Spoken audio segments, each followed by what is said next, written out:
नमस्कार, आपके साथ मैं हूं सबीना तामंग देशमुख। नंबर 1 चैनल के नंबर 1 शो कच्चा चिट्ठा में आप सभी का बहुत बहुत स्वागत है। कच्चा चिट्ठा की आज शुरुआत यूक्रेन से बहुत ही डराने वाली खबर के साथ करेंगे, क्योंकि अब मिसाइल ही नहीं बल्कि टैंक से भी परमाणु युद्ध का खतरा 7वें आसमान पर पहुंच चुका है। नेटो से जेलेंस्की की एक डिमांड ने पुतिन को इतना नाराज कर दिया कि अमेरिका भी डरा सहमा हुआ है। जेलेंस्की ने 300 टैंक यहां पर मांगी है और अब पुतिन इन टैंकों को रोकने के लिए 300 मिसाइल भी चलाने से पीछे नहीं हटेंगे। ऐसे में टैंक से क्यों परमाणु युद्ध का खतरा अचानक बढ़ गया, पूरी डिटेल इस 10 मिनट की रिपोर्ट में आज आप जरूर देखें।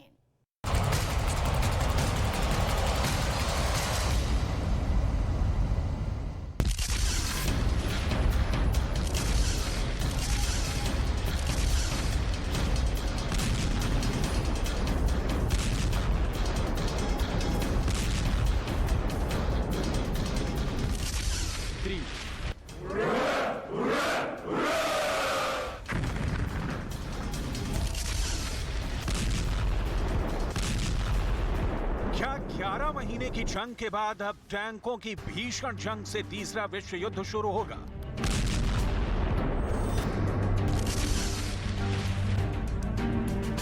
क्या यूक्रेन को रौंद रही रूसी सेना अब ऐसे चक्रव्यूह में घिर चुकी है जहां रूस का विनाश तय?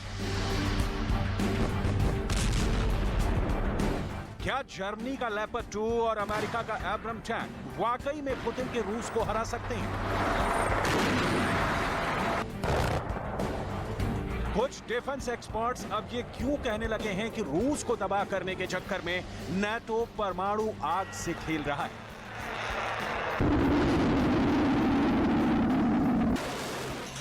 क्या वाकई में अब 11 महीने की जंग के बाद नाटो रूस से सीधा मुकाबला यूक्रेन में करने जा रहा है? अगर अमेरिका ब्रिटेन के साथ नाटो के 30 देश रूस पर हमला करेंगे तो ऐसे हालात में पुतिन का रूस क्या करेगा?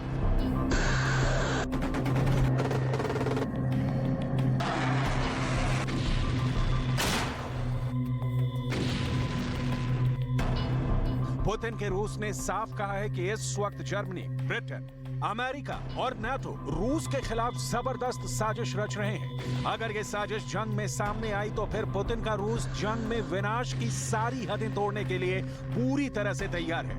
रूस ने एक तरह से परमाणु युद्ध को लेकर पश्चिमी देशों को चेतावनी दी है। सोलेदार पर रूस का कब्जा होने के बाद ऐसा लग रहा था कि रूस अगले 4 हफ्तों में यूक्रेन के बहुत बड़े इलाके पर कब्जा कर लेगा, लेकिन जैसे ही रूस की फौज ने खेरसोन, ज़पोरिज़िया, निप्रोपेट्रोव्स्क और माइकोलाइव ओब्लास्ट में यूक्रेन को तबाह करना शुरू किया, नाटो के होश उड़ गए। नाटो को समझ नहीं आया कि अगर रूस इसी तरह से यूक्रेन को रौंदता रहा तो पुतिन का रूस तो अगले 1 महीने में यूक्रेन पर कब्जा कर लेगा। इसी को देखते हुए असल में यूक्रेन की भारी तबाही के पीछे रूस के T-72, T-90 जैसे टैंक माने जा रहे हैं, जिनके जबरदस्त कवच भयानक मारक क्षमता के सामने यूक्रेन की फौज मटिया मेट होती जा रही है। रूसी टैंकों के खौफ का यह आलम है कि उनके आने की आवाज से ही यूक्रेन की फौज कई इलाकों से भाग गई है। टैंकों की जंग में रूस को दुनिया के सबसे माहिर देशों में से एक माना जाता है। इस वक्त यूक्रेन में एक-एक गांव, कस्बे और शहरों पर जबरदस्त कब्जे की लड़ाई चल रही है, जबकि यूक्रेन का साथ दे रहे नाटो की घातक मिसाइलें, रॉकेट, आर्मी और भारी हथियार रूसी फौज को रोक तक नहीं पा रहे हैं। इसीलिए अब जर्मनी और अमेरिका ने हारते यूक्रेन को अपने सबसे घातक टैंक देने का फैसला किया है, ताकि रूस को जंग में हराया जा सके। यूक्रेन के राष्ट्रपति जेलेंस्की पहले कह चुके हैं कि हमें 5, 10 या 15 नहीं बल्कि सैकड़ों टैंक की जरूरत है, ताकि हम रूस का मुकाबला कर सकें।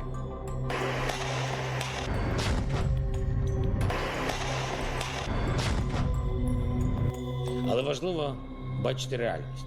Справа не у 5 чи 10 чи 15 танках. Потреба більше. Ми щодня робимо все, що необхідно, щоб заповнити дефіцит. І я дякую кожному і кожній, хто нас в цьому підтримує. Однак дискусії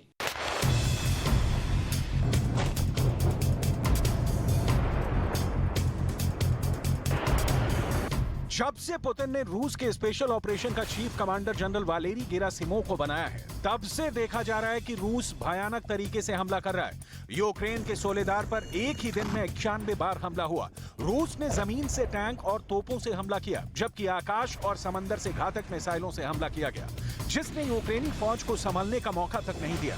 रूस ने यूक्रेन के पूरे डॉनबास पर कब्जा करने का मिशन तय कर रखा है। बखमुत, क्राइमिया रूस के सीधे टारगेट पर हैं, लेकिन अब यूक्रेन की तरफ से ब्रिटेन, जर्मनी और अमेरिका खुलकर जंग में उतर रहे हैं। रूसी सेना को करारा जवाब देने के लिए दुनिया के 2 सबसे घातक टैंक मैदान में उतरने जा रहे हैं। अमेरिका और जर्मनी दोनों ही अब यूक्रेन को अपने M1 एब्रम्स और लेपर्ड 2 टैंक देने जा रहे हैं। यूक्रेन के राष्ट्रपति ज़ेलेंस्की रूस के महाबली T-90 से निपटने के लिए अमेरिका और यूक्रेन से लंबे समय से इन टैंकों को देने की गुहार लगा रहे थे। खबरों के मुताबिक अब अमेरिका और जर्मनी यूक्रेन को अपने सबसे घातक टैंक देंगे, जबकि ब्रिटेन यूक्रेन को पहले ही अपने 14 चैलेंजर 2S टैंक देने का वादा कर चुका है, जो जल्द ही यूक्रेन पहुंचने वाले हैं। अब यूक्रेन को अमेरिका की तरफ से 30 M1 एब्रम्स टैंक मिलेंगे, जबकि जर्मनी 14 लेपर्ड 2 टैंक यूक्रेन को देगा। दावा किया जा रहा है कि अमेरिका, जर्मनी और ब्रिटेन के टैंक रूस के T-90 टैंक को तबाह कर देंगे।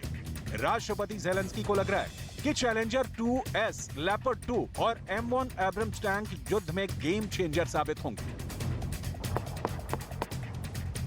डिफेंस एक्सपर्ट्स भी हारते यूक्रेन के लिए इन टैंकों को संजीवनी बता रहे हैं, लेकिन सवाल उठता है कि ऐसी स्थिति में रूस क्या करेगा? Very sophisticated, advanced weapon, and the administration had previously said that these tanks were not particularly relevant or useful for the Ukrainian military because they require so much fuel, they require a lot of maintenance, and they require a lot of additional technical support.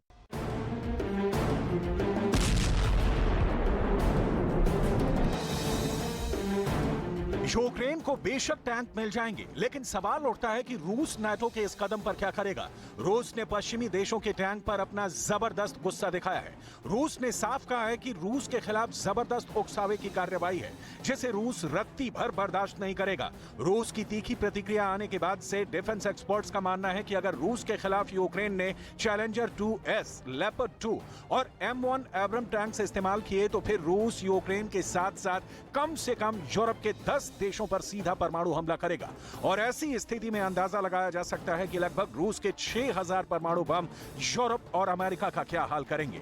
इसीलिए कहा जा रहा है कि रूस के खिलाफ tank युद्ध अब परमाणु युद्ध करा सकता है, क्योंकि रूस ने बिल्कुल साफ कर दिया है कि ना तो उसके पास हथियारों की कमी है और ना ही घातक मिसाइलों की। अगर नाटो और पश्चिमी देश ये सोचते हैं कि रूस की मिसाइलें खत्म हो चुकी हैं, तो ऐसे देशों को रूस बता देना चाहता है कि एक दिन में दुनिया जितनी मिसाइलें बना रही है, उससे 3 गुना मिसाइलें रूस एक दिन में बना रहा है। जरा देखिए राष्ट्रपति पुतिन के तेवर, जो सीधे सीधे नाटो और अमेरिका जैसे देशों को चेतावनी दे रहे हैं। В 3 раза больше, даже больше, чем в 3 раза. А что касается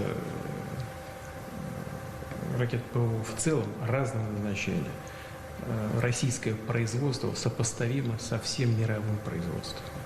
Ну, кроме всего прочего, конечно, и сами системы современные и надежные. Но, тем не менее, конечно, все бывает, но в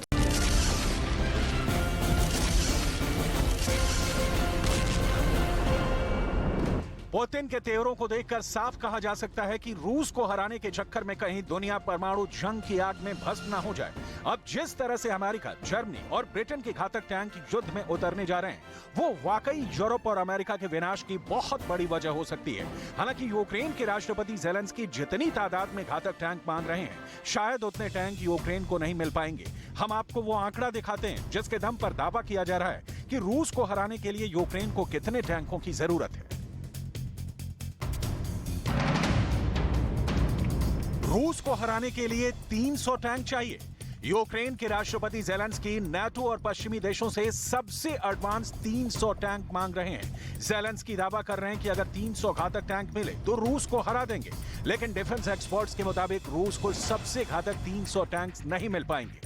खबरों के मुताबिक पश्चिमी देशों से यूक्रेन को ज्यादा से ज्यादा 100 टैंक मिल पाएंगे, जिससे जंग पर कोई खास असर नहीं पड़ेगा। अकेले चैलेंजर 2S, लेपर्ड 2 और M1 एब्रम्स टैंक के बलबूते यूक्रेन रूस को हरा नहीं पाएगा।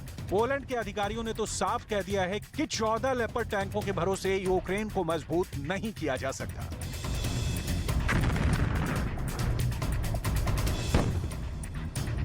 ऐसे हालात में सवाल उठ रहे हैं कि क्या नाटो टैंकों से माहौल बनाने में जुटा है?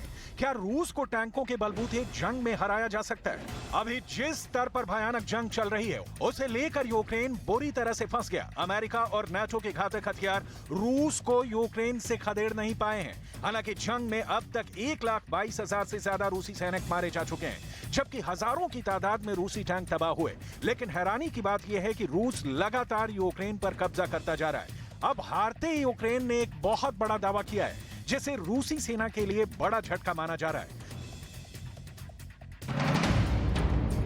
यूक्रेन ने रूस के सबसे घातक हेलीकॉप्टर Ka-52 को मार गिराने का दावा किया है। यूक्रेन का दावा है कि रूस के 3 Ka-52 हेलीकॉप्टर ने उनकी फौज पर जबरदस्त हमला किया था, लेकिन यूक्रेन की फौज ने 30 मिनट के अंदर रूस के 3 Ka-52 अटैक हेलीकॉप्टर को मार गिराया है। हालांकि यूक्रेन के इन दावों की पुष्टि रूस ने नहीं की है।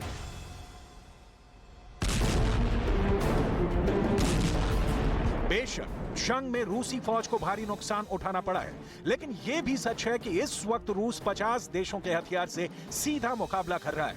यूक्रेन की तरफ से जहां ब्रिटेन, जर्मनी, पोलैंड, अमेरिका जैसे पावरफुल देश जंग में अब सीधे कूद रहे हैं, उसने इस युद्ध को बेहद खौफनाक बना दिया है। ऐसा लग रहा है कि जैसे अमेरिका के साथ नाटो के 30 देश मिलकर रूस को तबाह करने में जुटे हैं। हालांकि नाटो में शामिल जर्मनी लेपर्ड 2 टैंक देने के साथ ही ये चेतावनी भी दी है कि हमें यूक्रेन युद्ध में यूक्रेन की पार्टी नहीं बनना चाहिए, इससे हालात बद से बदतर हो सकते हैं। देखिए जर्मनी की रक्षा मंत्री बोरिस पिस्टोरियस रूस के परमाणु तेवरों को देखकर कैसे नाटो को अलर्ट कर रहे हैं।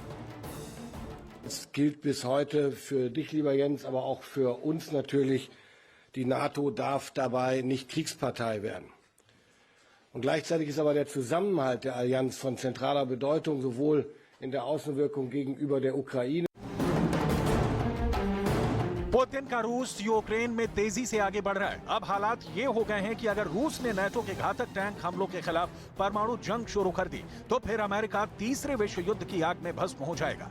अमेरिका में रूस के राजदूत अनातोली एंटोनोव ने साफ तौर पर कहा है कि वॉशिंगटन हमें रणनीतिक हार देने की कोशिश कर रहा है, जो कभी सफल नहीं होगा। अगर रूस के खिलाफ नाटो और अमेरिका इसी तरह से साजिश करते रहे तो फिर रूस जंग में वो करेगा जिसकी कल्पना किसी ने नहीं की है।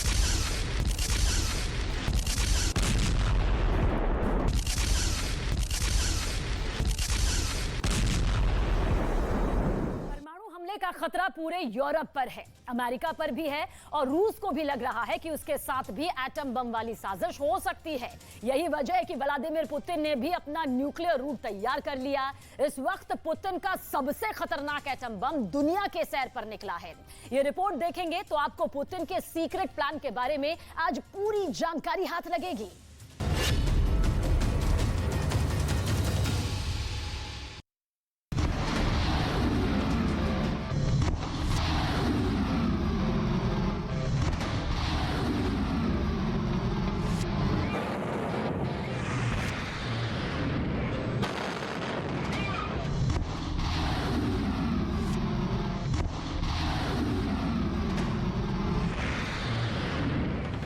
दुनिया की सबसे घातक मिसाइल ज़िरकॉन से लैस रूस का युद्धपोत एडमिरल गोर्शको। व्लादिमीर पुतिन की नेवी ने जब से इस वॉरशिप को समंदर में उतारा है, तब से अमेरिका और नेटो देशों में खलबली मची हुई है।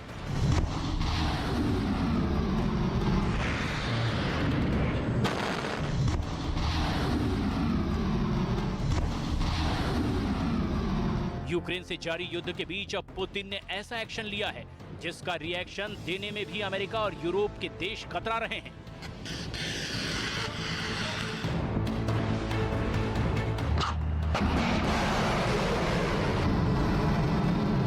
पुतिन के इस एक्शन को उनका समुद्र विजय प्लान भी कह सकते हैं, जिसमें रूस का एक वॉरशिप सबसे खतरनाक मिशन पर है।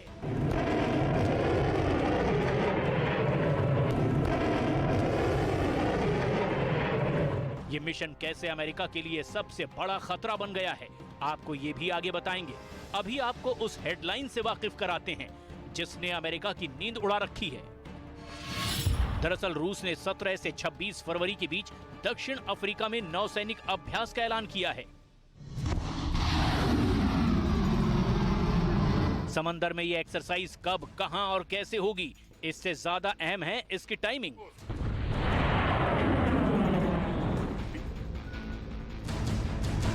दो 2022 की वो तारीख 24 फरवरी थी जब पुतिन की आर्मी ने यूक्रेन पर बारूदी बौछार से युद्ध का आगाज किया था। इस युद्ध का पहला साल ठीक 1 महीने बाद पूरा होगा।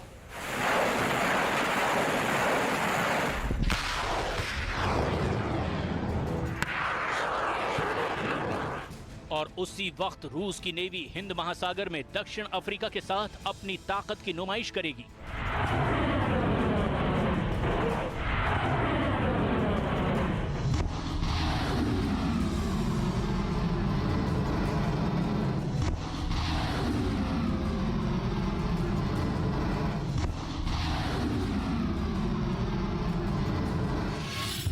बड़ी बात यह है कि इस ड्रिल में अमेरिका के एक और दुश्मन चीन की नौसेना भी शामिल होगी।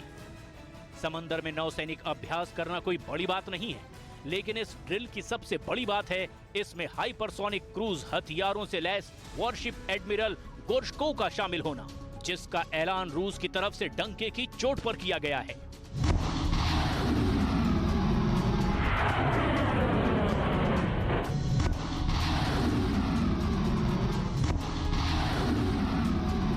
एडमिरल गोर्शकोव पर पुतिन का ब्रह्मास्त्र ज़िरकॉन मिसाइल भी तैनात है, जिसकी रफ्तार आवाज से भी 9 गुना ज्यादा है, जिसकी रेंज 1000 किलोमीटर से भी ज्यादा है। ज़िरकॉन एक हाइपरसोनिक क्रूज मिसाइल है जो पनडुब्बी, वॉरशिप या फिर जमीन पर लगे लॉन्चर से दागी जा सकती है। ये मिसाइल 30 फीट लंबी है और 400 किलो तक ये वॉरहेड के साथ हमला कर सकती है। ज़िरकॉन 200 किलो टन तक के परमाणु हथियार ले जाने में सक्षम है। ज़िरकॉन में स्क्रैम जेट इंजन लगा है, जिसकी बदौलत ये 28 किलोमीटर की ऊंचाई तक जा सकती है।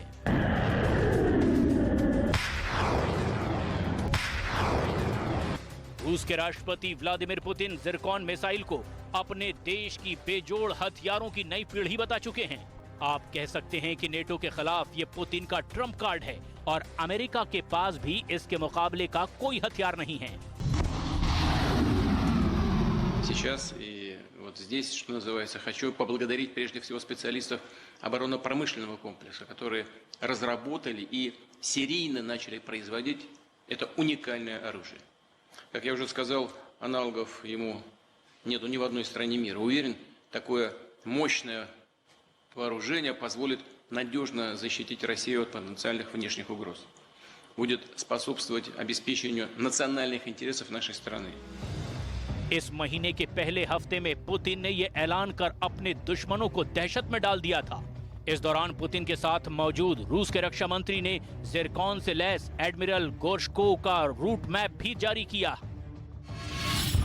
रूस का ये युद्धपोत आर्कटिक पोर्ट सेवेरोमार्स्क में था। उसके बाद इसे अटलांटिक महासागर और भूमध्य सागर होते हुए हिंद महासागर पहुंचना है।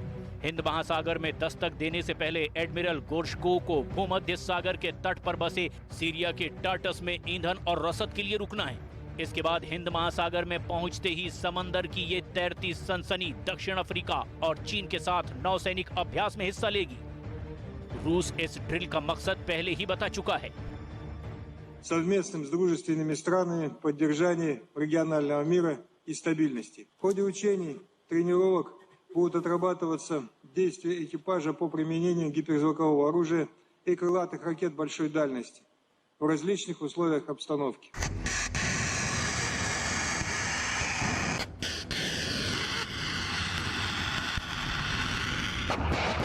रूस का इरादा इस एक ड्रिल के जरिए कई निशाने साधने का है।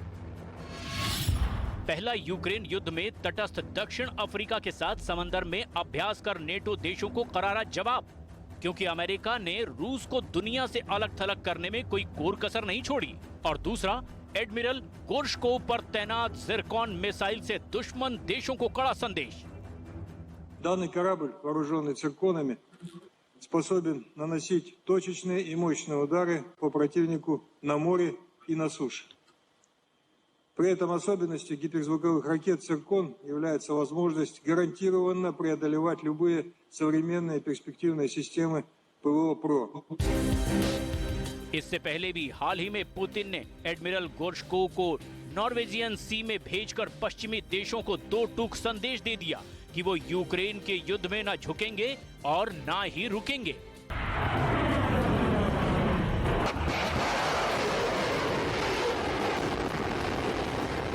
पुतिन कह चुके हैं कि जिरकॉन की तरह दुनिया में दूसरा कोई हथियार अब तक बना ही नहीं। ये मिसाइल वो धारदार ब्रह्मास्त्र है जो दुश्मन के अभेद माने जाने वाले डिफेंस सिस्टम को भी पल भर में भेदने का मादा रखता है।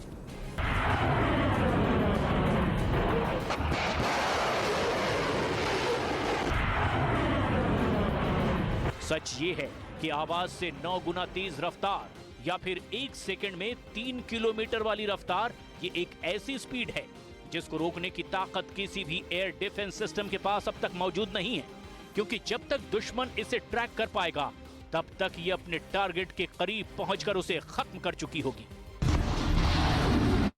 पूरी दुनिया को यूक्रेन और ताइवान को लेकर परमाणु अटैक का डर सता रहा है, लेकिन आज से 4 साल पहले एक और देश ने परमाणु युद्ध की पूरी तैयारी कर ली थी। यह तैयारी यूक्रेन के दोस्त कहे जाने वाले पाकिस्तान ने की थी, वो भी भारत के खिलाफ।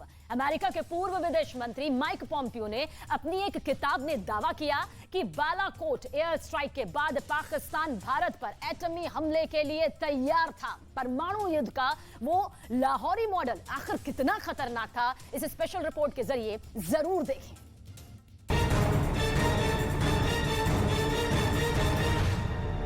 Баллистическая ракета из шахты номер 1. Замечаний нет.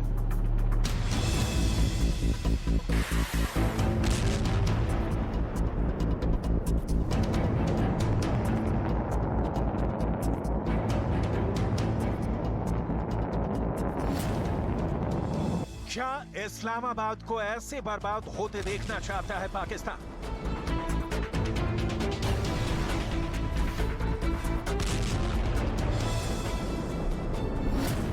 क्या लाहौर शहर को आग के शोलों में बदलना चाहते हैं इमरान खान?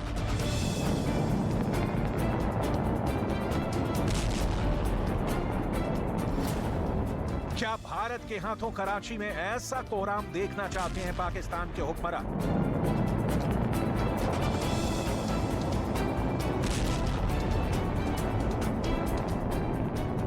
ऐसा हम क्यों कह रहे हैं? इसका जवाब अमेरिका के पूर्व विदेश मंत्री माइक पोम्पियो ने अपनी एक किताब में लिखा है। माइक पोम्पियो ने अपनी किताब never give an inch fighting for the America I love में दावा किया है कि पाकिस्तान की सेना 4 साल पहले भारत पर परमाणु हमले की तैयारी कर चुकी थी। दावा यह है कि 14 फरवरी 2019 को बालाकोट में भारतीय सेना की सर्जिकल स्ट्राइक के बाद पाकिस्तान ने भारत पर न्यूक्लियर अटैक की तैयारी कर ली थी।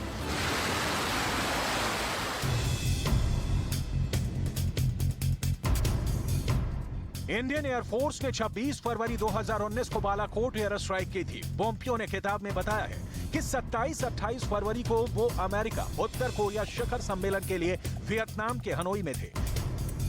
इस मुद्दे को लेकर उनकी टीम ने भारत और पाकिस्तान के साथ बात की थी। भारत के लड़ाकू विमानों ने पुलवामा आतंकी हमले में मारे गए सीआरपीएफ के 40 जवानों का बदला लेने के लिए बालाकोट में जैश-ए-मोहम्मद के आतंकवादी प्रशिक्षण शिविर को तबाह कर दिया था। अपनी किताब में माइक पोम्पियो ने तत्कालीन भारतीय समकक्ष सुषमा स्वराज का हवाला देकर लिखा है, मैं उस रात को कभी नहीं भूलूंगा। मैं हनोई में था। एक तरफ उत्तर कोरिया के परमाणु हथियारों पर चर्चा हो रही थी, दूसरी तरफ भारत और पाकिस्तान ने सालों से जारी कश्मीर मुद्दे पर एटमी हमले की धमकी देना शुरू कर दिया था। जब भारतीय समकक्ष ने बताया कि पाकिस्तान परमाणु हमले के लिए तैयार है और वो भी जवाब देंगे।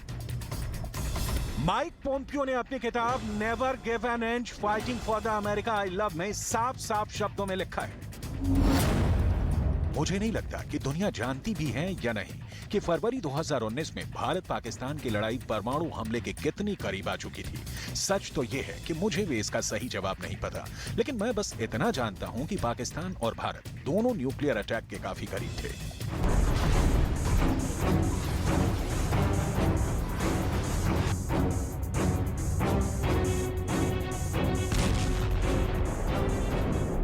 बड़ा सवाल है, क्या युद्ध के उन्माद में डूबा पाकिस्तान ये नहीं जानता कि अगर वो भारत के खिलाफ अपना परमाणु बटन दबा देता तो बदले में भारत के शक्तिशाली परमाणु बमों से पूरे पाकिस्तान में न्यूक्लियर सुनामी आ जाती। अंतर्राष्ट्रीय स्तर पर अनाथ हो चुके पाकिस्तान के हुक्मरानों को अगर अब तक अपनी असल औकात और हिंदुस्तान के एटम बमों की ताकत का अंदाजा नहीं हुआ है तो उन्हें अतीत की हकीकत से रूबरू कराना बहुत ही जरूरी है। युद्ध लड़ने की ताकत नहीं है, पीठ पर वार करने के प्रयास होते हो।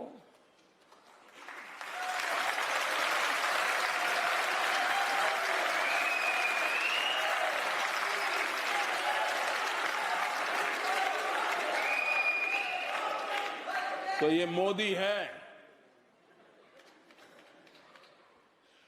उसी भाषा में जवाब देना जानता है।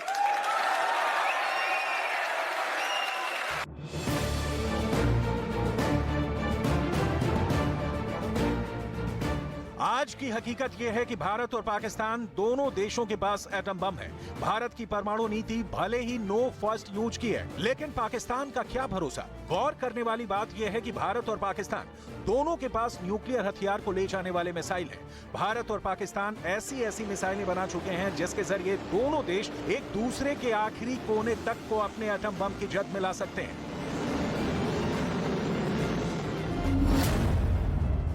भारत की मिसाइल पृथ्वी 2 की मारक क्षमता 350 किलोमीटर है, अग्नि 1 की रेंज 700 किलोमीटर और अग्नि 2 की मारक क्षमता 2000 किलोमीटर तक है। बात अगर अग्नि 3 की रेंज की करें तो 3200 किलोमीटर, अग्नि 4 की 3500 किलोमीटर है। सबसे खतरनाक और एडवांस अग्नि 5 की मारक क्षमता 5000 से 8000 किलोमीटर तक है।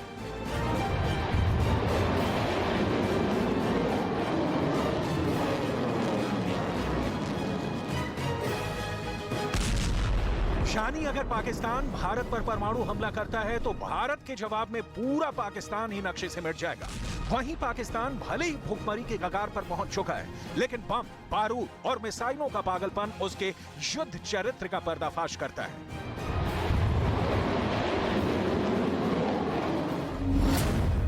पाकिस्तान की नस्र मिसाइल की मारक क्षमता 60 से 70 किलोमीटर है। अब्दाली मिसाइल की रेंज 200 किलोमीटर तक है। बैलिस्टिक मिसाइल गजनवी की मारक क्षमता 290 किलोमीटर है। शाहीन 1 की रेंज 750 किलोमीटर है। गौरी मिसाइल की मारक क्षमता 1250 किलोमीटर तक है। शाहीन 2 मिसाइल की मारक क्षमता 1500 किलोमीटर तक की है। वहीं शाहीन 3 मिसाइल 2750 किलोमीटर की दूरी तक के इलाके को अपनी जद में ले सकती है।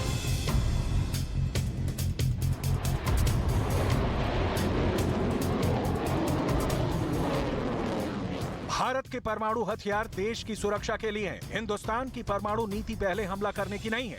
दुनिया भर में परमाणु ताकतों पर रिसर्च करने वाली संस्था Stockholm International Peace Research Institute SIPRI की 2018 की रिपोर्ट कहती है भारत के पास 130 से 140 जबकि पाकिस्तान के पास 140 से 150 परमाणु हथियार हैं। 2009 तक भारत के पास 60 से 70 बम जबकि पाकिस्तान के पास करीब 60 परमाणु बम थे। 10 साल में दोनों देशों ने अपने परमाणु बमों की संख्या दोगुनी से अधिक कर ली है।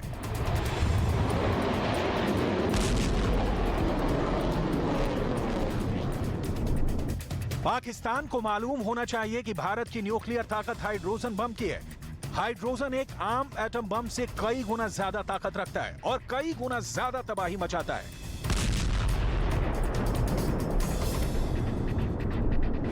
वैसे तो कोई भी देश अपने परमाणु बमों की जानकारी 7 तालों में बंद रखता है। यह खुफिया जानकारी होती है, लेकिन दुनिया में बहुत सारी एकेडमिक और युद्ध विरोधी संस्थाएं इन विषयों पर रिसर्च करती रहती हैं।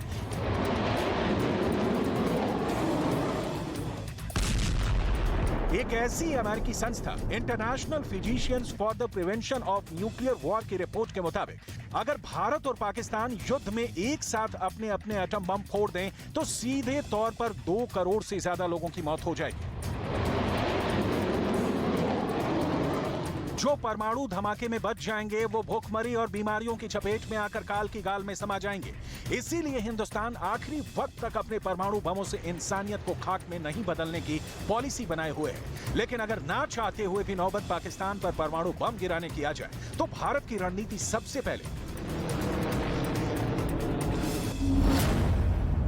इस्लामाबाद, रावलपिंडी, लाहौर, कराची और नौशेरा में Pakistani army armed corps headquarter को निशाना बनाने की रह सकती है। 250 किलोमीटर रेंज वाली छोटी दूरी की बैलिस्टिक मिसाइल पृथ्वी से पाकिस्तान के अहम शहर लाहौर, सियालकोट, इस्लामाबाद और रावलपिंडी को निशाना बनाया जा सकता है। वहीं 700 किलोमीटर और 2000 किलोमीटर की मारक क्षमता वाले अग्नि और अग्नि 2 मिसाइल से पाकिस्तान के तकरीबन सभी शहरों लाहौर, इस्लामाबाद, रावलपिंडी, मुल्तान, पेशावर, कराची, क्वेटा और ग्वादर तक को नस्तो नाबूद किया जा सकता है। पाकिस्तान के पास कोई भी परमाणु हथियार संपन्न पनडुब्बी नहीं है, लेकिन भारत के पास अब ब्रह्मोस क्रूज मिसाइल है जो जमीन, समुद्र या हवा कहीं से भी दागी जा सकती है। ये पूरे पाकिस्तान को राख के ढेर में बदलने की ताकत रखती है।